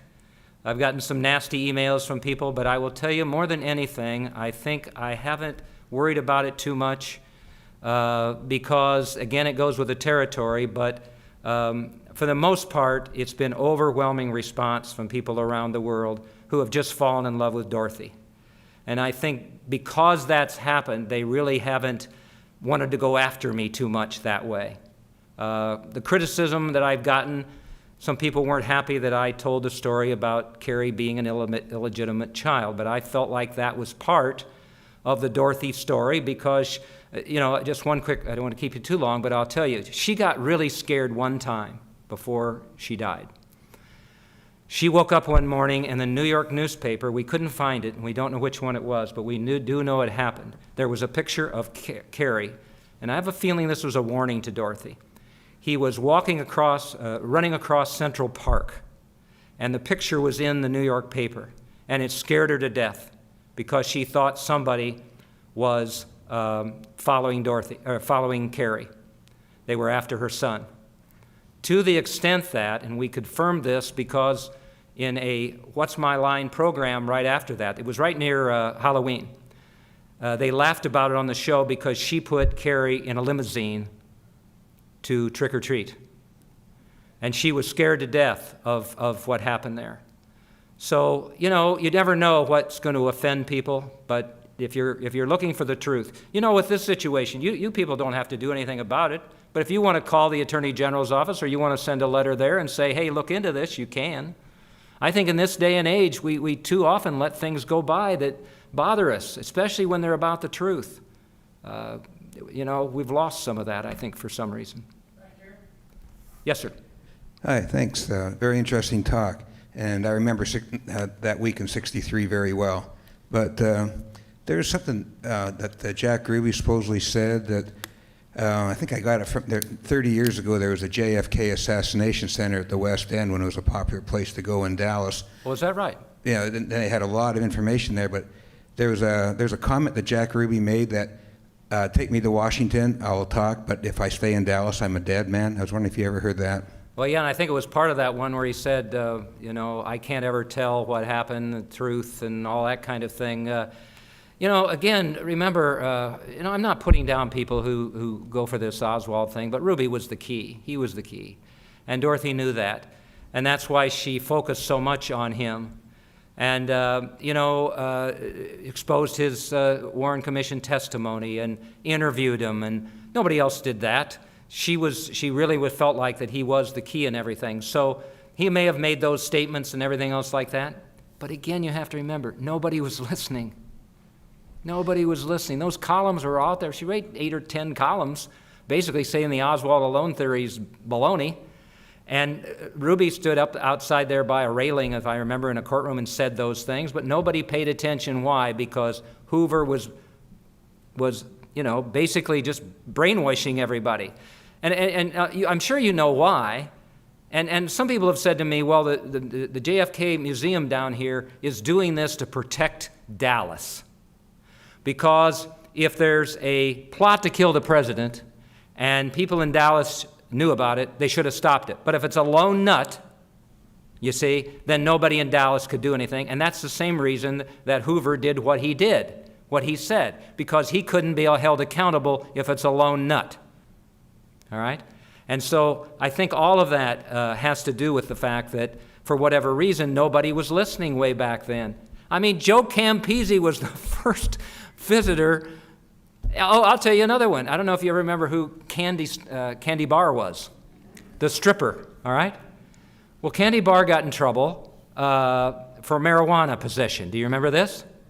All right. Well, when I interviewed Bill Alexander, I didn't realize Bill Alexander prosecuted Candy Barr for that marijuana possession in front of what judge? Joe Brown, the same judge, okay? And who did Jack Ruby call after he got arrested or whenever it was? He talked to Candy Barr. I mean, there's a whole part of that nobody ever even looked into. And who was Candy Barr's fiancé at some point? Do anybody have an idea who that might be? Mickey Cohen, Belli's main client. And Belli handled the appeal for Candy Barr. I mean, there's a million ways you can go with some of this, but nobody figured that out. There's not one newspaper story about the fact that Mickey Cohen, Belli's client, one of the most dangerous mobsters in the country, that he's connected to Belli. If you had that, then you connect Belli to, and Belli statements and everything. It just didn't happen. Nobody was listening. Yeah, just one other thing. A friend of mine, this was like 30 years ago, he passed away, but he knew Marina Oswald real well, and there was a passion of his, the whole thing.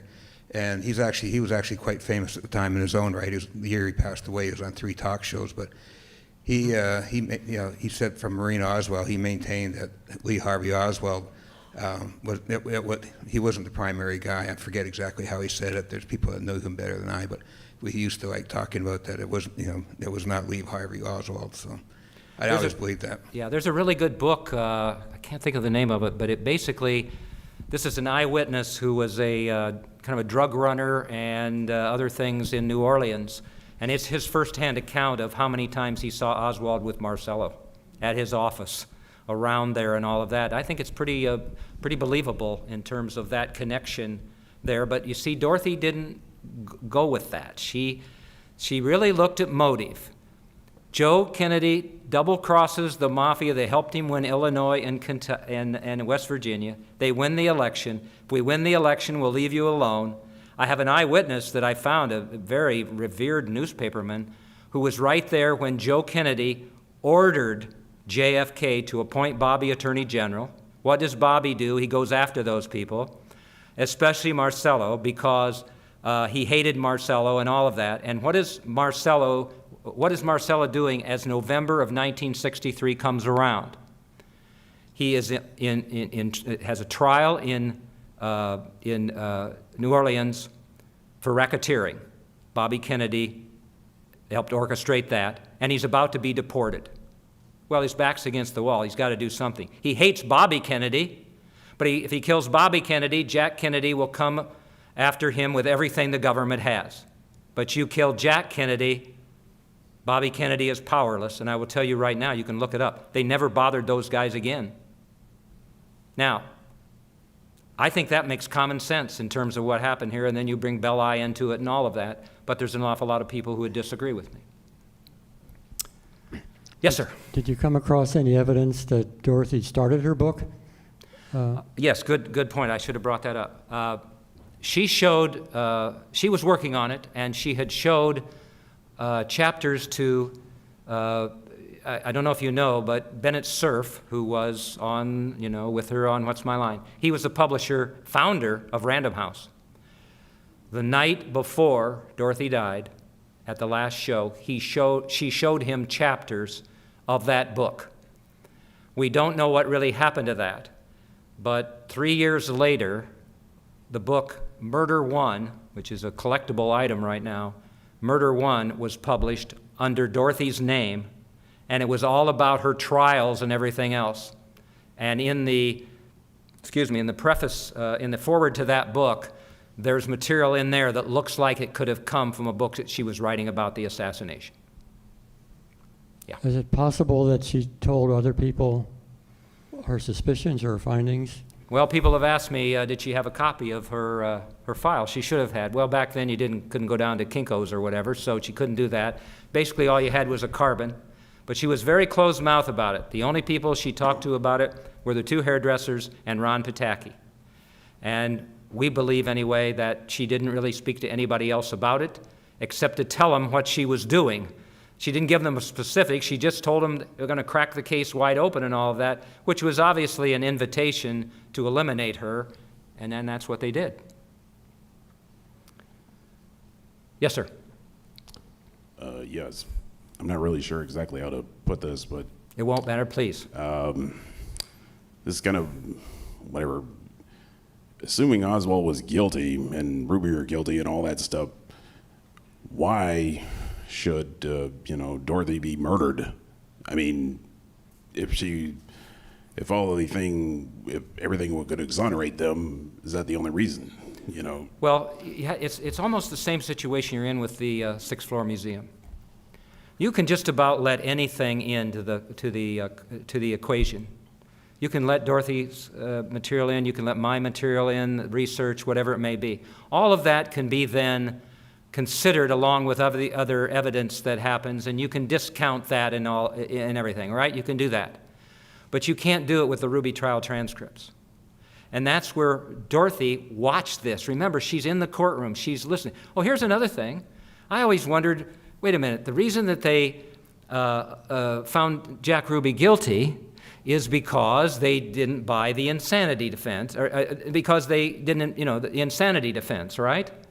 Well, they didn't, but they had heard also the evidence of Ruby's actions before he shot Oswald, which were in the Ruby trial transcripts. And so the jurors had to have said to themselves, look, he couldn't have been crazy if he's watching the assassination when it took place, if he said he'd be there when it happened, if he snuck into the basement making like a reporter. I think we now know why the jury decided what they decided.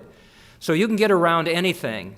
People can say I'm crazy or Dorothy is or whatever, but that's sworn testimony, and it's believable. And if you listen to it, I think you'll feel the same way. So Dorothy had that information. That's what made her lethal. That's, in my opinion, what made her lethal. She was going to publish some of the transcript material that she'd heard, and it would have blasted away. I like to say in the book that I believe if she had done that, J. Edgar Hoover would probably have been indicted. Marcella would have been arrested. They would have put all that together and everything, but nobody was listening.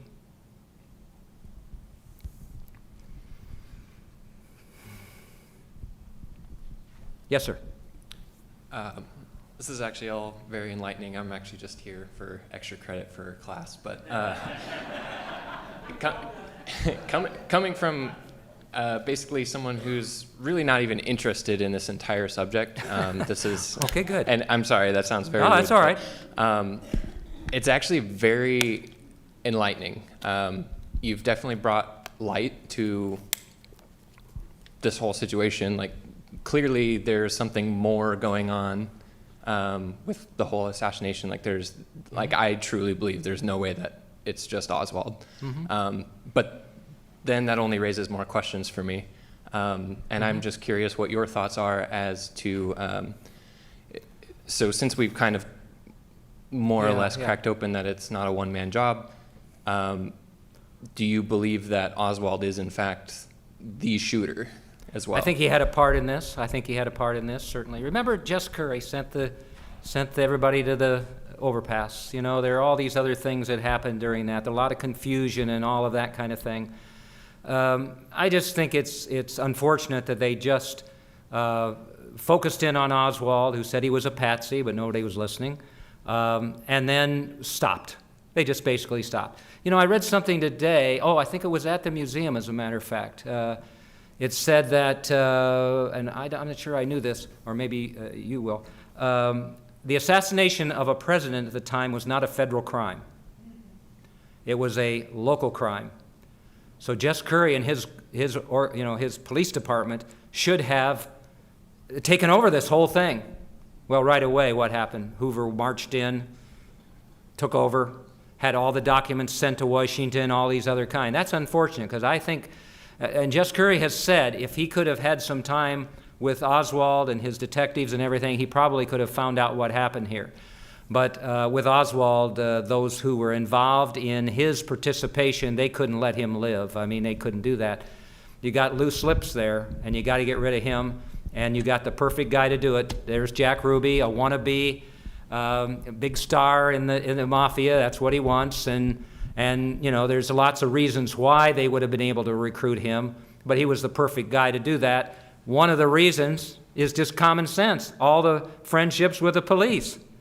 I saw today where it said that Jim Lavelle, you know, the detective that's holding on to Oswald, in the audio it says, and Jim Lavelle says, "Yeah, I saw Jack Ruby standing there with a pistol in his hand."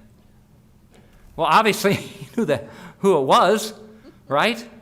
And yet, if you look at the Warren Commission, what'd they say? Oh, there's no evidence of Jack Ruby having friendships in the Dallas Police Department. Come on. Yes. Yes, sir. You were talking about relationship there with. Yes. Now I forgot what I was going to ask. That's okay. That's what happens when you get older. Think about it a minute. It's all right. It's all right. The instance where Oswald Wagner Carr, the State Attorney General of Texas, this is what I was going to mention. He had actually had jurisdiction over the case because it was a state crime, and his state agency was investigating this until it was shut down by LBJ. And in his investigation, and I found this out because when he retired, he was a graduate of Texas Tech, and he donated all his personal property and papers to the Southwestern collection at Texas Tech University when they're all still there. And I went through there. Who is this again that did this? Wagner Carr. He was the State Attorney General of Texas in 1963.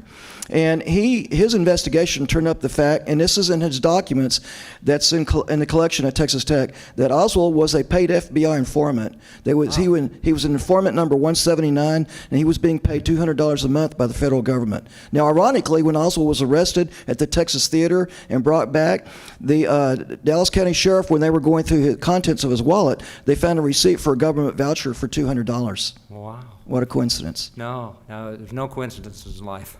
That's fascinating, and that should have been followed through some way or another. I've never heard that before. I had no idea. When I said Oswald was a dead end, I shouldn't say that. He's a confused man. You can't ever figure anything out there. You can't come up with any conclusions because it's just all over the place, just like something like that. That may be the truth. Who knows? Dorothy didn't want to get involved in that. She saw Ruby as the key, and I do too.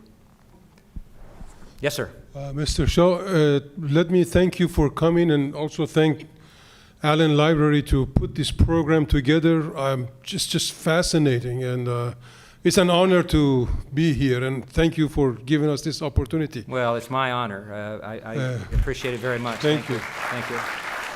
And again, I will say, I wouldn't be here if Tom and Jeff, didn't ask me to come. And they knew what I was going to talk about. They didn't have to. They would, feel like it's going to be controversial or whatever, but that's what this is all about. You want to present all sides of the equation, and I really appreciate that. It's a wonderful library. So. Thank you. This young man is not my student, but I'm very glad that he's here for extra credit. Yes, good. As a statistician and also as a mathematician, I have studied this. Somehow I think my life has been it's a mystery that how I end up with JFK. It just amazes me. Coming from 10,000 miles away, and in '78 I was like a nanosecond away from Lee Harvey Oswald Marina. All was home. And then for 12 years I worked in downtown when I was teaching and passing by JFK assassination, that I guess so-called X, which I think is morbid to let cars drive by it, and that's my opinion. Yeah.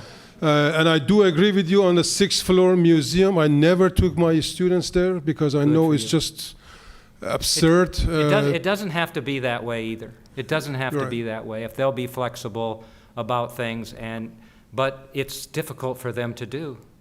How are you going to put the Ruby trial transcripts in there and then keep, they could call it the Sixth Floor Museum in tribute to Lee Harvey Oswald if they Right. wanted to. Right. That's up to them. But you can't go out and promote it as the landmark that changed the world, or we're educating people, or we're the place where you should come. That's deception to people who are paying their money. And the problem is, of course, they don't know what they're missing. Right. Because they don't promote any of that. They don't promote anything that's not pro-Oswald alone. So all of those people that went there today, they say they have 400,000 people come through there every year. When they come there, they don't know what they're missing. They don't know that the Ruby trial transcripts exist. They don't know that Dorothy Kilgallen's material exists. So they can only, watch and listen to what is provided for them. I don't know how the people at the museum look themselves in the mirror now this way, especially when they know about all this material and won't permit it to be in that museum. One Yes, sir. one more thing I need to say, because this young man here, he needs to understand in 50s and 60s, even up to this point, the Russians do it very well. I think the term, if I translate it correctly, is called a sparrow. It's named after that bird. Usually they send a young, handsome man or a lady in order to, I guess, extract information from you. Recently, they just did it in Iran as well, to, I guess, undermine someone that they think is dangerous. So I think George Petak, it doesn't surprise me, or Ron Petak, sorry, it doesn't surprise me that why somebody must have set him up with Dorothy for that reason, to extract information in a romantic way. The Russians are perfect at it, actually. I mean, they've done it before. Yeah, I should also tell you, Ron Pataki's still alive. He's 84, lives in Columbus, Ohio. I continue to pile up information about him and what he did, and I'm gonna end up getting him indicted at some particular point, because there's no question he had something to do with Dorothy's death. All you have to do is look at those poems for him to have had, some part in whatever happened. And I'm hoping that if we can get him arrested at some particular point or charged with a crime, that he will let us know what happened back then. So By the way, before we're going to take 3 more questions, but we have on YouTube called Oswald's Last Call. We have 2 million hits. You'd be one of them. Hello. You mentioned a couple of facts that I find very interesting. One is, after the trial, she went directly to New Orleans, right? Yeah, yeah. And that's where Carlos Marcello is. That's right, exactly. And again, I think the problem we have is I wish that she had written down and we had what Ruby told her. We don't have that. But as I said, she didn't go anywhere else except she went to New Orleans, and that was where Marcello was. Mm-hmm. And she had a scary experience. That's why she sent Mark Sinclair, the hairdresser, back to New York and all of that. So we have to believe that whatever Ruby said sent her there. That's a very important point that I didn't know about. Mm-hmm. And also, could you elaborate a little bit more? You said there were 2 witnesses from the transcripts that testified that they saw Jack Ruby watching the assassination. What were the witnesses, and what was their background? They were I have to go back to my notes, but one of them was, I think, a circulation manager, and the other might have been a salesman or whatever. They testify that, now you remember that the time that JFK was killed was 12:30. Ruby showed up at 12:40 or 12:35, one or the other. And apparently, we were trying to figure out how far away the Dallas Morning News building was, and it was quite a number of blocks down from Daley Plaza. But if you were there, you could have seen into Daley Plaza. How clearly, we don't know. But they had a window in the corner.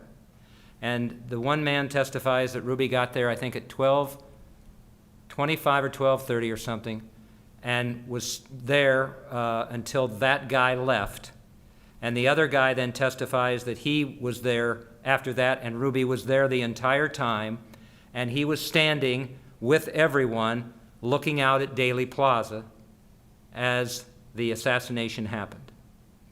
And from that testimony, you get the feeling that they realized that obviously it wasn't by accident or coincidence that he was there for that. You know, he always said he was selling advertising or whatever. They don't mention anything about that. I think they were just of the belief that, you know, why was he there at that particular time? So that's their testimony, and I can give you the names. I gave them to you before, but I can give them to you, but they're in both of my books. Thank you. I was curious, when you're talking about Bobby Kennedy and J. Edgar Hoover, do you have a theory about Jimmy Hoffa?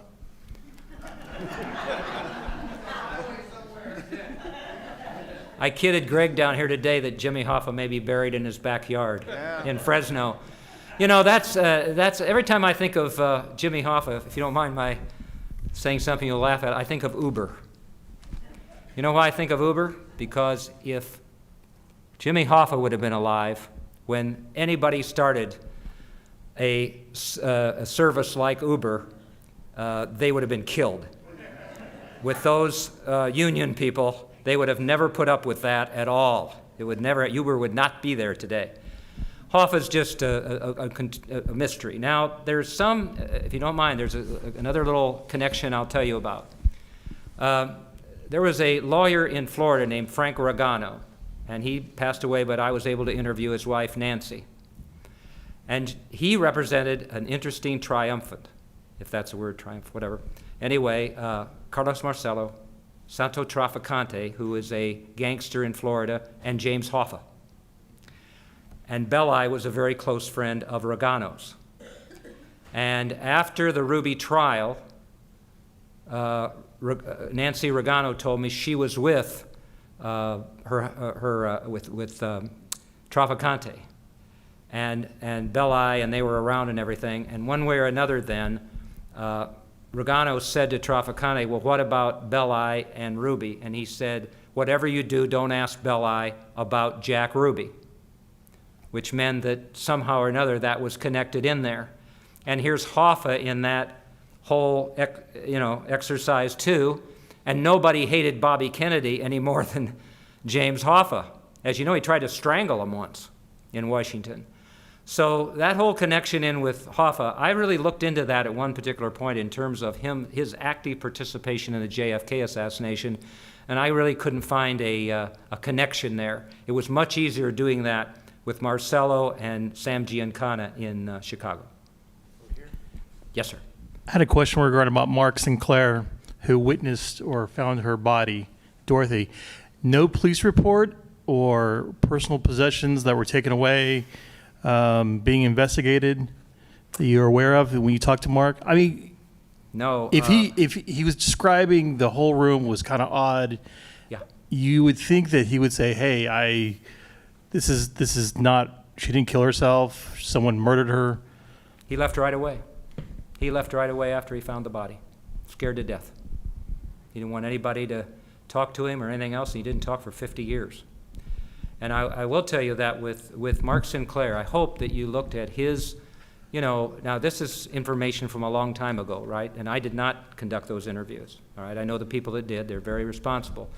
But if you watch watch Joe Tannehill, if you watch Sinclair, Mark Sinclair, and Charles Simpson, you kind of get a feeling that it looks like they're telling the truth. A couple times words, or they try to put them in their mouths and they won't do it. I think they're very credible in terms of what they said. And they were heartbroken when Dorothy died because she was so close to them and everything. So those are the kind of witnesses that I try to find. I didn't interview them myself, but I know who did, and I think they're very credible. Yes? Hey, Mark, how deep have you looked into the Santo Trafficante end of that because of the connection he had with Marcello? I think that's one of the most fascinating mafioso in history. A mild-mannered man. Frank Regano represented him, and really Nancy talked about what kind of person he was. That he was very low level, but he was he had people who could do bad things to others. She talks about on the day that JFK assassination occurred, that Trafficante, I believe it's Marcello, Yeah, Marcello, and she was a very young woman at the time, celebrated the death of JFK at the, I believe it's the International Hotel in Miami, toasting JFK's death. And it really bothered Nancy to the point that she left her relationship with Regano for a while, because it really upset her and gave her the feeling that they obviously had something to do with JFK's death. Well, the reason I'm saying look into Santo Trafficante, he hated Kennedy, and it had to do with the Cuban Missile Crisis. I think that's correct, and the casinos and the whole thing. Yeah. Right, and supposedly he admitted to his lawyer in 1987, before he passed away, that they killed the wrong Kennedy. They should have got Bobby, not John. Look into that angle, because yeah, that's very interesting, very, very possible. Again, nobody liked Bobby very well. That's for sure. That's for sure. And who killed Bobby? JFK or RFK Jr. now thinks that Sirhan did not, that it was the other guy in the room. Who knows? If I had to guess, I'd tell you that they couldn't let Bobby Kennedy become president of the United States, the same people that killed JFK. They were about to let him become president of the United States. If I had to really investigate that death, and I'm not going to, but if I had to, I'd start with the same people who were involved with killing JFK, because they got rid of Bobby, right? So they're powerless and they're not going to go after him anymore. And now Bobby pops up again and he may become president of the United States. You're going to let him do that? Absolutely not. Was there somebody over here? I thought I saw a hand. That was you, okay. Yes, sir. Basically, it was just a comment that I never believed the stories as they present them now about Kennedy's death. And there used to be a radio personality that used to say, and now for the other side of the story, or the other side of the page. I think that's true, yeah. Well, you just presented the other side of the page for me, yeah, to where I can just say to myself, I knew that wasn't true. It couldn't be. It just never made any sense. Anything can be true, and I don't stand up here saying I'm right. But, you know, I've got to go along with Dorothy, you know. She loved JFK, and it was a senseless death. They should have never killed JFK. They should have killed Bobby. And JFK then was killed at an early age, just like Dorothy was. There's two people that should have lived a long time. And unfortunately, they both were killed at early ages. So, yeah, there's the other side of the story, but there will be people who will hear what I have to say, as they have done. I mean, I'm very blessed that with the two presentations I've made on The Reporter Who Knew Too Much and Denial of Justice, there's more than 100,000 hits now. And so I feel good that people at least have gotten that side of the story. They may not change their mind or whatever.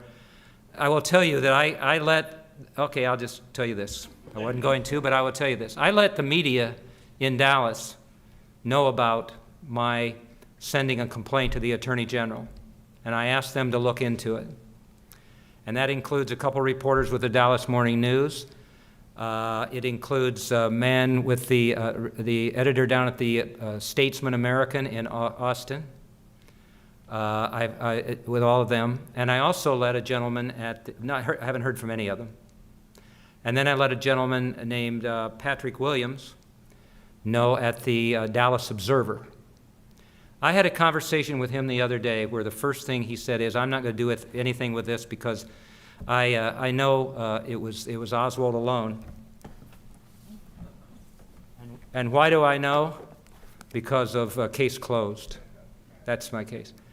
And I said, will you just listen to me for a while? And I gave him pretty much some of the information that you just heard. I felt like I was talking to a doorknob. He did not want to hear any of that, and he wasn't about to look into any of this at all. That's his prerogative. But as I said to him, you know, it's really too bad that you don't want to look into this. It's too bad you're not someone like Dorothy Kilgallen. I don't think he appreciated that comment, but I said it anyway. You know, come on. You're a newspaper person. Follow up on this. See what's going to happen. It want anything to do with it. This is his Bible, not the Ruby trial transcripts, that's for sure. Yeah. You've been instrumental in trying to get the DA's office in New York City to reopen the investigation. Yeah. Can you tell everyone about your efforts in that regard? Complete failure. How's that? Here's what happened. 50-plus-year-old murder case, right? All right. So, Reporter Who Knew Too Much came out in 2017, and I wrote a long letter to Cyrus Vance Jr., who you may have heard of, gotten some bad publicity with regard to dealing with the leader of our country, DA in New York City. Sent him this long letter, and I said, hey, and I sent him the Reporter Who Knew Too Much.